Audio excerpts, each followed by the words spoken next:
Okay, good evening, YouTube and internet friends.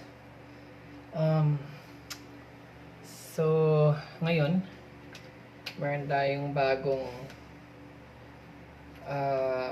available for sale na airgun pang CQB. Ito ang tinatawag kong tactical stainless Unano. Stainless ang kanyang receiver. Yan o. Stainless ang hammer. Tapos T6 alloy na ang kanyang offset, and then yung lower receiver. Kung makikita nyo, barrel niya ay brass barrel with stainless sleeve, 14 inches. Mahilig ako sa mga maiksi, mga pang rat patrol, magaan at masarap dalhin. May 14 inches barrel siya, caliber 22 pellets, 12 groves. Meron siyang tangke na 0.20 liters ang capacity at regulated, Taiwan regulator. Tapos kanyang tactical butt, extendable or retractable.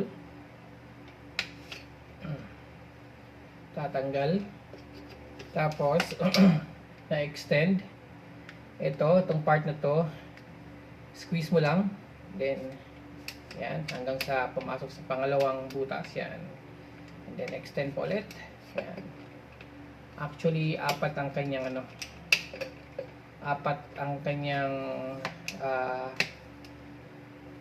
kanyang haba.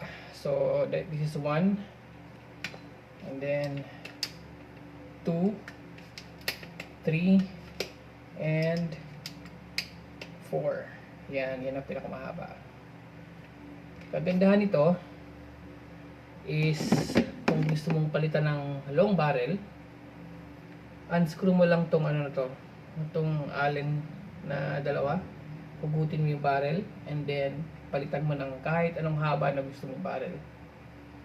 So anytime pwede kang magpalit ng barrel. Tapos itong kanyang tactical butt ay pwede mong i-unscrew ito, tapos palitan mo ng folding adapter. Then itong buffer tube, ikabit mo sa folding adapter, and then kanyang tactical butt dun sa buffer tube, magiging folding na siya. Dati naka-folding to, pero kasi yung folding niya is di ko nagustuhan. Medyo malaki ang place, so tinanggal ko na lang at finix ko na lang. So ganyan lang siya. Pero pwede mo tong palitan ng folding folding butt.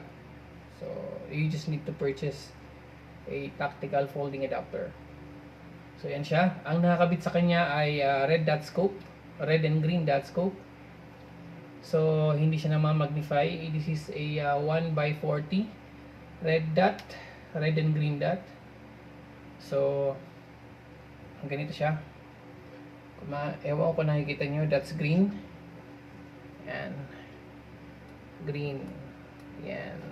Intensity niya. And then red. Yan. Yan. Nasa zero yan. Sinisiro yan. Meron siyang elevation turret at windage turret. Tanggalin mo lang itong takip niya. And then makikita mo na yung kanyang adjustment na turret. Yan o yan. So nasisira mo ito. So ang airgun na ito ay ideal sa mga close range target, mga between 20 to 35 yards. Tapos pag mas malayo na, kailangan mo mag hold over or mag-compensate. So ganun lang siya. Pero ito, na-try ko pa lang sa 33 yards. Maganda tumama. Maganda ang grouping nito sa 33 yards. Next video ko siguro nito, gawan ko siya ng accuracy test sa 30 yards. So this is 14 inches barrel. And it's a hammer type airgun as always. Paano i-operate? swing left, lagay ka ng pellet dito, close the breech, yan, cock, and then pull the trigger. Ganun lang siya. Pag i-decock mo siya, hold mo tong hammer, and then squeeze mo yung trigger, and then dahan-dahan mong i-release ang hammer. Yan. Kagandahan dito, ang advantage nito sa mga bolt action or side lever air guns is that malalaman mo kung may load na bala or pellet. Open mo lang yung swing, makikita mo na siya. Very simple. Gandang gamitin, napakagaan. So this is also with threaded silencer. Yan, may thread na siya para hindi mo na kailangan magdala ng tools papunta sa site. Yan. Maganda silencer nito kasi tahimik.